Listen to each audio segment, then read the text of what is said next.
Please watch the video until the end to feel every moment of their story. Chapter 1: The Day the Clock Started. He who tells this tale is a man who watched it all, and remembers the small things as if they were carved into the city sidewalks. On an ordinary Tuesday in late spring, the world seemed to tilt for two people who had been orbiting separate solitudes for years. Elias, who carried a satchel of half-started novels and songs he never played in public, met Mara beneath a scaffolding of scaffolds and pigeons, in an alley that smelled of coffee and rain. She was laughing at a street musician, an unguarded sound that folded into the morning like sunlight through blinds. Their meeting was not cinematic in the way strangers collide in scripts. It was a mismatch of movements. A paper bag snagged on his braid of keys, a spill of roasted beans, hands reaching at the same time. The world obligingly stopped being indifferent. They exchanged names, Elias, Mara, and a joke about the stubbornness of spilled coffee. From the first conversation came a kind of ease, as if two people found a private phrase and decided to use it for a while. I had watched countless couples begin. What made this one different was a quiet intensity. They spoke of trivial things, baristas who remembered orders, the small habits that were the scaffolding of daily life, but behind each triviality was an urgent tenderness, like someone whispering the last lines of a letter they meant to keep. Chapter 2: The Geometry of Us. Their relationship unfurled with a cartographer's precision. They mapped each other slowly. The way Mara closed her eyes when she read, the exact pitch of Elias's laugh, the scar on her wrist for which she had no long story, the unfinished chorus in his notebook. Weekends became islands they dared to spend together. Flea markets, midnight cinema, the quiet theft of a midday nap in each other's arms. Time for them felt elastic. A single afternoon of wandering could contain a lifetime's worth of discovery. They made ordinary rituals sacred, cooking together until the kitchen was a constellation of pans, stealing post-it notes with declarations, leaving voicemails full of nonsense. To an observer, the love was spectacular for its ordinariness. It was a bond formed out of constancy rather than spectacle. But nothing stays contained forever. There were hints, small asides, about appointments and tests that Mara would rather not speak of.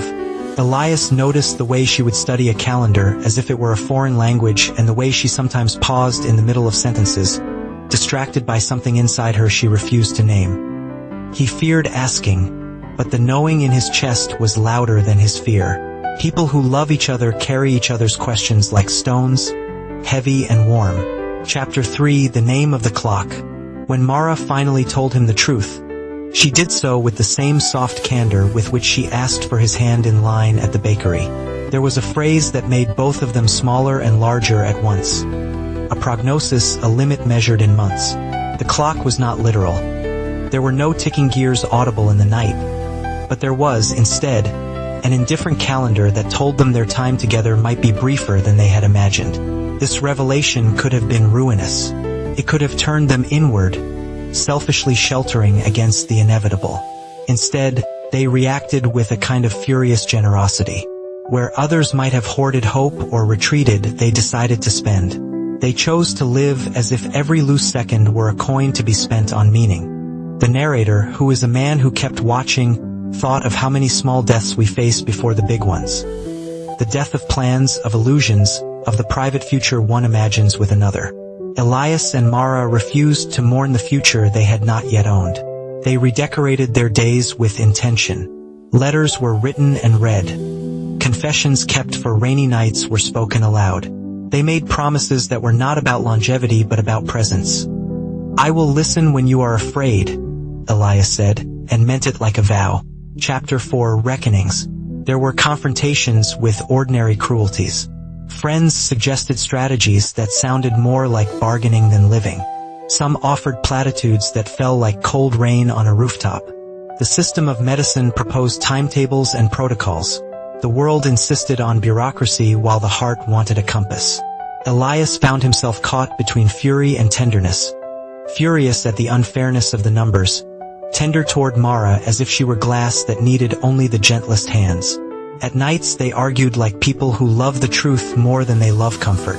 They argued about whether to move to a town by the sea, about whether to tell the colleagues, about whether to keep planning or to abandon planning altogether. Those arguments were not tearing them apart. They were, in their way, a kind of crucible. Decisions made under pressure contain a clarity that comforts later. They prioritized honesty and small rebellions. Impulsive train trips, a night driving to see the northern lights, a pact to learn 2 lessons.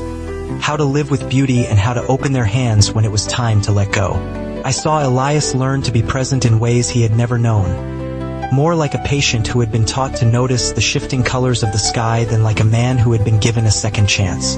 He painted a mural on the wall of their apartment, a riot of colors and fragments of the words that kept them safe. Mara kissed paint from the corner of his mouth. They stamped the days into memory like a traveler engraving milestones onto a map.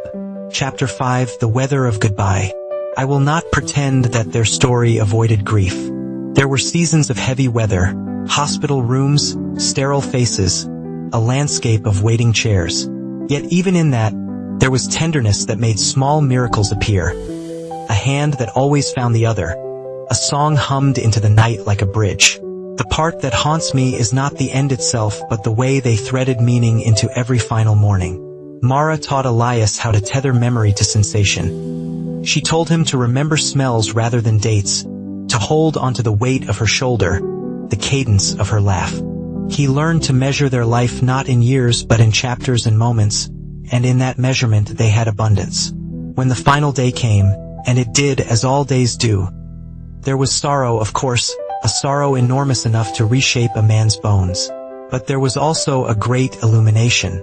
Elias sat by the window, holding a paper crane she had folded weeks earlier. He watched light move across the floor and thought of how many small, radiant things had been placed into his life by her presence. He felt gratitude like a hand on his chest, steady and warm. Chapter 6: After. What remains after such a love is hard to describe without risking cliché. Time, I learned watching them, is not simply a thief. It is also a teacher. Elias lived on, wounded, of course, like anyone who has loved and lost, but he carried those days as a ledger of riches. He wrote with a new clarity, his sentences trimmed of now useless ornaments. People ask him why his stories feel like they contain whole worlds in a single page. The answer is that he learned to harvest everything worth keeping and leave the rest to the wind. Sometimes, on a day that smells like coffee and rain, he walks past the alley where they met and hears laughter in the echo of the city. He thinks of Mara folding stars out of paper, and he smiles in a way that is both ache and benediction. He passes on the small lessons she taught him.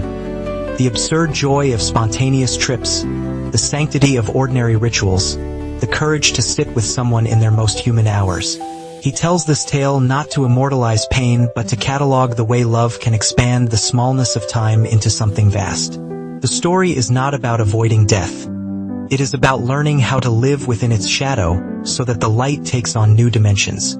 There are no tidy morals here, only a truth I have seen. That when 2 people decide to be present, even brief time can feel like a generous expanse. Please subscribe to the channel, activate notifications, give the video a like, comment your thoughts, and share this video with someone who needs to hear a story about love lived fully.